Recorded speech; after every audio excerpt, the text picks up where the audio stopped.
কুসংস্কারমুক্ত মন। একদিন ভগবতী দেবী বললেন, কি হবে পুজো অর্চনা করে, পুজোয় খরচের অন্ত নেই, তার চেয়ে বরং গ্রামের মানুষরা যাতে দুবেলা দুমুঠো খেতে পায় তাই কি ভালো নয়?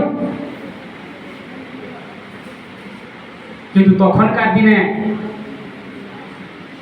এই কুসংস্কারের যুগে, তখন কুসংস্কার প্রচুর ছিল। সেই নবজাগরণের সময় এই ধরনের কথা বলা কিন্তু মোটেই সহজ কাজ ছিল না।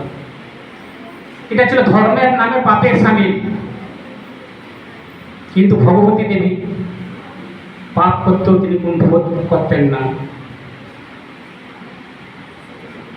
বিদ্যাসাগরের জীবনেও সেই রকম কুসংস্কারের ছায়া মাত্র ছিল না। এখানেই তিনি হচ্ছেন মায়ের উত্তরাধিকারী। সংস্কৃতে এত বড় পণ্ডিত হয়েও তিনি কখনো সন্ধ্যাগ্নি করতেন না, মন্ত্র উচ্চারণ করতেন না। তিনি বলতেন তিনি নাকি মন্ত্র ভুলে গেছেন, অর্থাৎ তিনি মন্ত্রপাঠকে কখনো আমল দেননি। তিনি বলতেন যে মা বাবা হচ্ছে আসল দেবতা, মন্ত্র আউড়ে লাভ কি? মায়ের কুসংস্কার মুক্ত মনকে তিনি সারা জীবন অনুসরণ করে গেছেন। সংস্কৃত কলেজে সদ্য অ্যাসিস্ট্যান্ট সেক্রেটারি হিসেবে কাজে যোগ দিয়েছেন। সেই সময় সংস্কৃত কলেজে একটা নিয়ম ছিল যে প্রতিপদ এবং অষ্টমী তিথিতে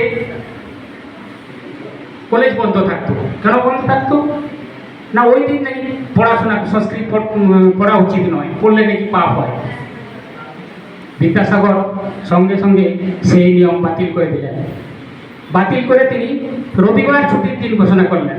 আর সঙ্গে সঙ্গে তখন হই হই পড়ে গেল চারিদিকে। তার চেয়েও বড় হই হই পড়লো তার ঠিক পরের কাজটার জন্য। সেটা কি না, সংস্কৃত কলেজে একটা নিয়ম ছিল, কেবলমাত্র ব্রাহ্মণ, যারা ব্রাহ্মণ তারাই সংস্কৃত পড়তে পারত এবং পড়াতে পারত। বিদ্যাসাগর রেগে গিয়ে এই বেড়াজালটি ভেঙে দিলেন। তিনি বললেন যে ও সংস্কৃত কলেজ সবার জন্য, যে কেউ এখানে সংস্কৃত পড়তে পারে।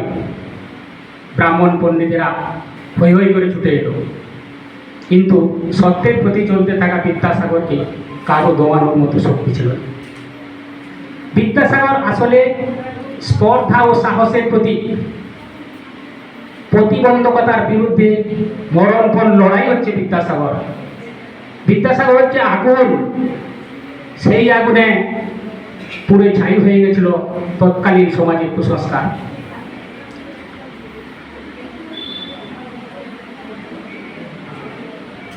ধর্মান্তদের বিরুদ্ধাচরণ করে তিনি মেয়েদের স্কুলে পাঠিয়েছিলেন,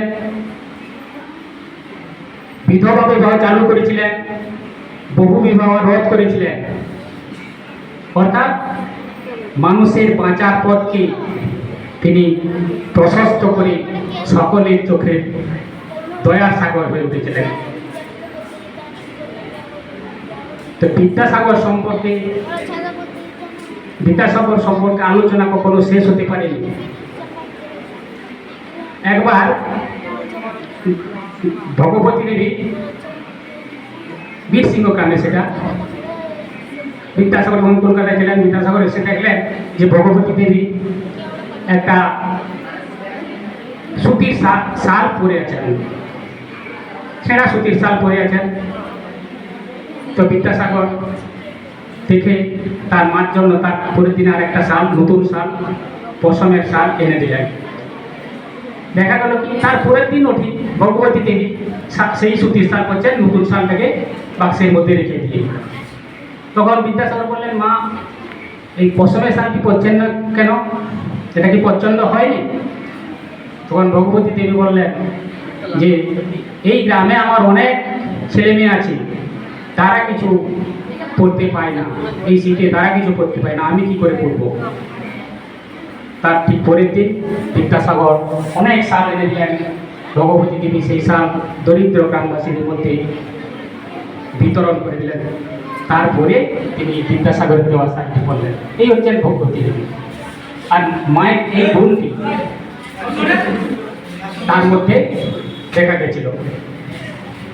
তবে বিদ্যাসাগর সম্পর্কে আলোচনা শেষ নয়।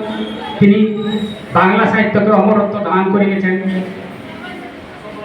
তাই তিনি সবার কাছে নমস্কার। তিনি হয়তো সশরীরে আমাদের কাছে নেই, কিন্তু তার লেখা আমাদের পৃথিবীর অস্তিত্ব যতদিন থাকবে তিনিও ততদিন আমাদের সঙ্গে সঙ্গে থাকবেন। বইয়ের পাতা উল্টালে আমরা তাকে পাবো, তাকে স্মরণ করব। এই বলে আমি আবার সকলকে যথাযোগ্য সম্মান জানিয়ে এখানেই শেষ করছি। ধন্যবাদ।